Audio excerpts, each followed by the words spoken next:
ahora llegó el momento que les habíamos anunciado, que es este conversatorio que va a estar moderado por Verónica Latorre, que es nuestra especialista, y que invitamos a subir también a este escenario. Vero, para que nos puedas acompañar en esta conversación, donde vamos a contar con la mirada de quienes nos han hecho las presentaciones. Hola, buenas tardes. Les pedimos por favor que vengan, por supuesto, Camilo Lanata de Ditec Minbu, María Blender, Osvaldo Muñoz, Roberto Mancilla y Catalina Pérez Aguirre. Nuevamente, muy agradecida a nombre de la Cámara por su participación. Hay una pregunta inicial que se hizo muy temprano en la mañana, que creo que es una pregunta que nos sirve como para abrir la conversación desde como una persona cualquiera. Dice, si el 6 de noviembre de 2025 compro un departamento nuevo y este tiene etiqueta, ¿es obligatorio que me la muestren? El que quiera puede tomar la palabra y comentar un poco, porque esta es una pregunta que es la que tendría cualquier persona en torno a esta reglamentación. Adelante, María, por supuesto. Sí, obviamente, sí, la etiqueta es obligatoria, hay que demostrarla, es como lo dije, como en un refrigerador. Y entonces, con cada publicidad de una vivienda debe aparecer la etiqueta, ¿ya? Que es ese símbolo con los colores y con la letra. Y con la entrega, para la preparación del contrato o con el contrato se debe entregar el informe completo. El informe son varias páginas, ¿ya? Donde la etiqueta en el fondo es la portada del informe. De ahí vienen varias páginas con mucha información sobre gasto energético, demanda energética durante el año, confort térmico durante el año, etcétera, etcétera. Ya mucha información, el consumo energético, el sistema de calificación considerado, si hay energías renovables, etcétera. Entonces, la etiqueta no va a haber publicidad sin etiqueta. Y el informe completo debe estar disponible, ¿ya? A solicitud del cliente, del consumidor. Muchas gracias. Otra pregunta como con una mirada a futuro. Dice, para cualquiera de los integrantes del panel, ¿cuáles creen que son las mayores brechas de la industria para enfrentar la entrada en vigencia del 2025 y 2027 respectivamente? ¿Cómo lo ven ustedes? ¿Se escucha aquí o no? Sí. Bueno, yo creo que es que estar toda la industria preparada para esto. Tenemos un año, como decía en mi presentación, pero necesitamos que en este año proveedores, especialistas, las empresas que ya están desarrollando sus proyectos empiezan a visualizar en el horizonte que se viene esto y estar preparándose. Yo creo que la principal brecha es de preparación, ¿ya? Y estar bien cuando parta esto, estar muy bien preparado. También hay un desafío importante para el Estado, de tener las herramientas disponibles, capacitar al equipo, estar haciendo esto que estamos haciendo en la Cámara, que lo hacemos para todos. Ya el Estado igual tiene que estar promoviendo esto en todos lados, hablando en las reuniones con las universidades, porque esto tiene que bajar a la universidad, a los estudiantes. Así que tenemos desafíos en todos sectores. Eso es la preparación. Yo quería complementar también eso un poco. Bueno, en el caso mío, yo vengo de Osorno, y para los que no saben acá, Osorno, al igual que Temuco, fue una de las primeras ciudades donde se implementó el PDA. Hasta el día de hoy sufrimos en Osorno con el tema de la contaminación. Me estoy andando con la garganta un poco mal por lo mismo. Entonces, en Osorno, como esto partió en 2016, ya hay una cierta experiencia con la aplicación de estas mismas exigencias. Por lo tanto, yo creo que la gente que está acá, los arquitectos, las inmobiliarias, no tienen que tener miedo de este cambio. Esto ya viene implementado de esa época. Sí es importante, y quiero reforzar eso, la capacitación que pueda dar Camilo u otras empresas como María Blender o cualquier, bueno, principalmente el Estado, que pueda capacitar a los municipios. O sea, en Osorno hubieron 6 meses sin entrega de permisos municipales en algún minuto. Si alguien me está escuchando de Osorno, a lo mejor me va a colgar, pero pasó eso y eso no puede pasar. No puede pasar ni aquí en Santiago ni en Rancagua. Rancagua fui a presentar algo parecido, nos encontramos con Camilo, allá hay 17 comunas bajo un PDA. Por lo tanto, los servicios públicos son los primeros que tienen que capacitarse en esto, para que no frenen el desarrollo y especialmente lo apoyen. Sí, gracias Roberto y gracias Osvaldo. Bueno, y también nosotros tenemos una labor evangelizadora, ¿no? Ahora que estuvimos y que entendimos, que sabemos dónde están los recursos, también podemos ir compartiendo para que podamos estar a la altura del desafío. Acá hay una pregunta para don Camilo Lanata, que voy a hacer mi mejor esfuerzo por leerla bien, pero quizás si la leo mal yo creo que se va a entender igual. Dice: siempre se plantea en cuadros de ventanas y porcentajes según orientación, norte, sur, oriente, poniente, pero ¿qué sucede cuando una vivienda está emplazada al nororiente o al norponiente u otro?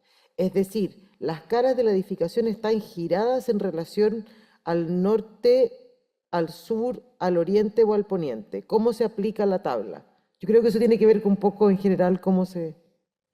¿Aló? La pregunta está clarísima. Yo no lo expliqué en detalle porque yo creo que merece una jornada de capacitación de 1 hora completa dedicada al tema ventanas, pero la orientación básicamente se parece mucho, en realidad es igual a la que usamos en la calificación energética. Lo que pasa es que está restringido solamente a 4 orientaciones, pero las orientaciones están definidas en ángulos. Entonces, cuando hablamos norte, no es solo el norte geográfico, sino que es en un ángulo de 45 grados al oriente y al poniente. Eso es lo que entendemos como orientación norte. ¿Qué es lo que define la orientación de la fachada o de la ventana en la fachada en este caso? Es la prolongación de la perpendicular, una línea perpendicular imaginaria a la fachada, inscrita en este ángulo. Eso me da la orientación de la fachada y de la ventana. Yo puedo variar 1 grado y ya me salgo de esa orientación y paso a ser, por ejemplo, oriente. Pero eso es básicamente cómo se aplica, cómo se reconoce la orientación de una fachada y de una ventana para aplicar la tabla. Muchas gracias, Camilo. Te voy a aprovechar de hacer otra pregunta. Dice, no me quedó claro si el ítem de condensación, aquí no especifica si es superficial o intersticial, indica no tener riesgo de condensación o disminuir el riesgo de condensación. En norma europea también se habla de que la condensación intersticial puede ser capaz de evaporarse en un tiempo razonable y se elimina el mes más desfavorable. ¿Acá incluye algo similar? La exigencia que está establecida en la modificación de la UC dice claramente acreditar que no hay condensación. Para disminuir, que es lo que estamos aplicando en los PDA, si bien es verdad que así lo estamos haciendo hace años, como dice Osvaldo, tiene una complejidad mayor que es el punto de comparación. ¿Cómo disminuyo yo en función de qué? Y cuando hablo de una vivienda nueva, ¿con qué me comparo? Sobre todo una solución constructiva específica. Por decirte, un hormigón con aislación térmica, ¿con qué me comparo? Entonces, la exigencia en la UC es acreditar que no hay riesgo bajo ciertas condiciones, que esas son las que están por definir y que, por cierto, lo dice la ordenanza, incluye los puentes térmicos, al igual que la vivienda industrializada tipo, que en las instrucciones de uso de la planilla, que es la que hay que usar, dice analizar la sección con mayor resistencia térmica y la con menor resistencia térmica. Eso es una manera distinta de decir analice los puentes térmicos también. Súper, muchas gracias. Acá hay una pregunta que yo creo que me gustaría que tú nos dieras tu mirada, Camilo, y después Catalina nos cuentes un poco más. Dice, bueno, cuando estamos hablando, ¿cierto?, de estas viviendas que tienen perfilería metálica, ¿cómo solucionan los puentes térmicos los problemas de condensación, genérico, con la planilla de cálculo de DITEC? ¿Tienen soluciones que no condensen al 85% de humedad interior? Y esa pregunta era para la Catalina específicamente. Así que la abordan como ustedes estimen. ¿Empiezo yo? Mira, creo que los más indicados para responder eso sería Osvaldo y Roberto. No le estoy tirando la pelota, sino porque ellos mismos han acreditado soluciones que cumplen con la exigencia de no condensar a cierta humedad relativa al ambiente interior con elementos metálicos. El elemento metálico tiene la complejidad que es un material que es 100% resistente a la difusión de vapor, vale decir, es impermeable al paso de vapor de agua. Por lo tanto, cualquier elemento, cualquier traspaso de calor con humedad, si ese punto está frío, se va a volver agua, y además agua líquida. Y además, si yo impido que esa agua líquida salga del sistema constructivo, lo que voy a tener es justamente lo que la norma permite. No significa que sea lo correcto desde el punto de vista normativo, y eso significa tener sistemas constructivos con agua. Entonces, ¿cuánto es tolerable tener un muro con agua? ¿Cuánto tiempo es permisible tener un muro mojado? Un elemento estructural mojado, un aislante térmico mojado, un revestimiento interior mojado. Para nosotros, por eso, la exigencia es analizar en un momento determinado del año el más crítico, y esas son las condiciones que se definieron para el cálculo desde el punto de vista de los datos del clima. Muchas gracias. Catalina. Sí, ahí para complementar, bueno, sí existen soluciones constructivas en entramado metálico que pueden cumplir con el riesgo de condensación intersticial. Para el caso de las estructuras, lo principal es aislar por el exterior para evitar puentes térmicos, ¿cierto?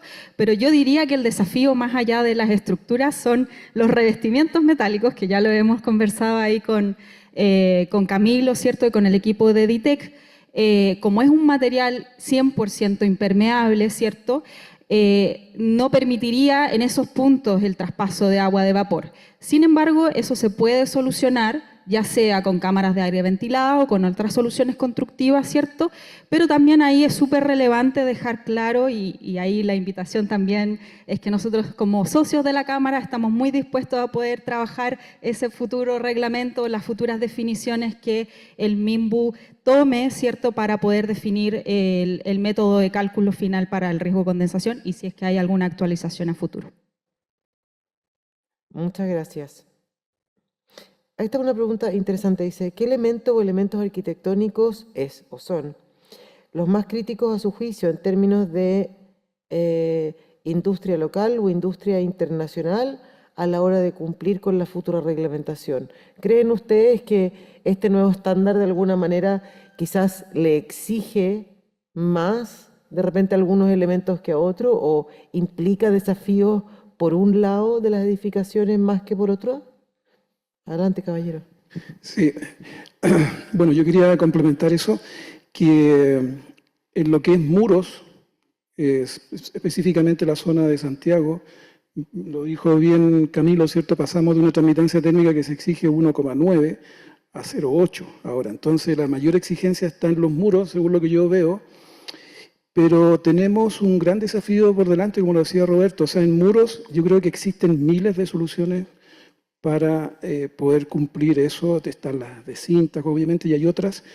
Y yo creo que, por ejemplo, la fachada ventilada, teniendo la precaución siempre de colocar la aislación apegada al muro de hormigón, en este caso no separarla, porque también he visto en el sur, en Puerto Montt, he visto de forma no correcta, digamos, que han puesto de estos paneles que tienen la aislación por el interior, que son de poliuretano, qué sé yo, y eso obviamente no es, de mi punto de vista, no es lo correcto. Hay que tener cuidado con ese tipo de cosas, pero en los muros yo creo que está donde está el mayor desafío, y hay muchas soluciones que se pueden dar. Oye, estoy de acuerdo con lo que dice Osvaldo. La mayor o menor exigencia también a los elementos depende de con qué nos estamos comparando. Y si comparamos con la OGUC actual, con el 4110 vigente, la exigencia hoy a los muros es bastante baja, sobre todo para los climas donde estas exigencias se instalan. No obstante, estoy muy de acuerdo con Osvaldo aquí. La innovación es fundamental. La solución y respuesta de la industria y proyectistas a soluciones constructivas es muy importante, pero recordar que la exigencia térmica es una exigencia, un elemento constructivo que no solo tiene que velar por el cumplimiento de un valor U. es el elemento que constituye la envolvente térmica de la vivienda, el que intercambia no solo calor con el exterior, es la que da habitabilidad. Esta reglamentación establece exigencias principalmente para el periodo de invierno. Una solución constructiva debe abordar todo el desempeño de la vivienda durante todo el año, no solo el invierno, también el calor. La crisis climática hoy día va a apuntar a fenómenos de altísimas temperaturas, mucho más prolongadas de las que estamos habituados. Vamos a tener incluso desplazados por la crisis climática. La vivienda va a tener que responder al sobrecalentamiento, va a tener que responder a la ventilación, y eso no está solamente en la reglamentación térmica, sino que esa es la labor principal de los arquitectos y las arquitectas, diseñar para el clima y para lograr habitabilidad y calidad de vida. Adelante. Gracias. Respecto al sobrecalentamiento, efectivamente yo veo ahí un gran desafío, porque la reglamentación tal como la tenemos en ese momento ha producido muchas casas que están bien en el primer piso, pero el segundo piso es inhabitable en el verano por el sobrecalentamiento. La nueva reglamentación incluye un detallito en la transmitancia que exige la ventilación del entretecho, solamente en vivienda y solamente en el entretecho, no lo exige en un techo de vigas. Y no exige una medida de ventilación, ¿ya? Solamente dice que debe estar ventilado. Entonces ahí yo creo que falta mucha información y tal vez más profundización para enseñar qué tenemos que hacer para ventilar efectivamente el verano, para que la ventilación del entretecho nos ayude a prevenir el sobrecalentamiento. Y eso es mucho más de lo que sale en la norma chilena 853 como ventilación. En el fondo tenemos que ir mucho más allá. En el fondo deberíamos abrir los entretechos con una puerta grande para el verano no se acumule aire caliente adentro.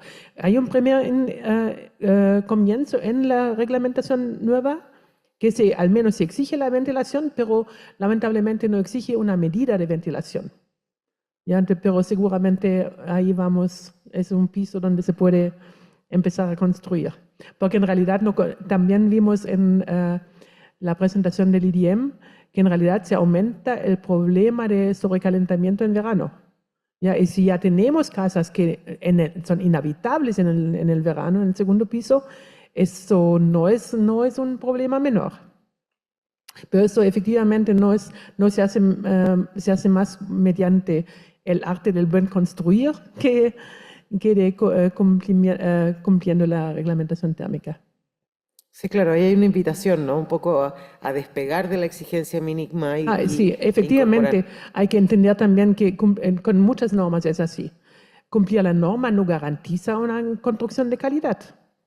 Para eso estudiamos, si no tendríamos que estudiar arquitectura, construcción, ingeniería, si cumplir normas sería suficiente para tener una edificación de calidad. Hay mucho más que uno tiene que saber y entender para tener realmente soluciones que son de forma integral, cumplidoras con el clima, con las expectativas de confort térmico. Excelente. Bueno, lo dejamos hasta acá porque ya pasó el tiempo. Nuevamente, muchas gracias por toda la generosidad de tiempo y de compartir y de responder estas preguntas de quienes participaban tanto del Zoom como de la presentación. Así que nuevamente un aplauso y muchas gracias por estar.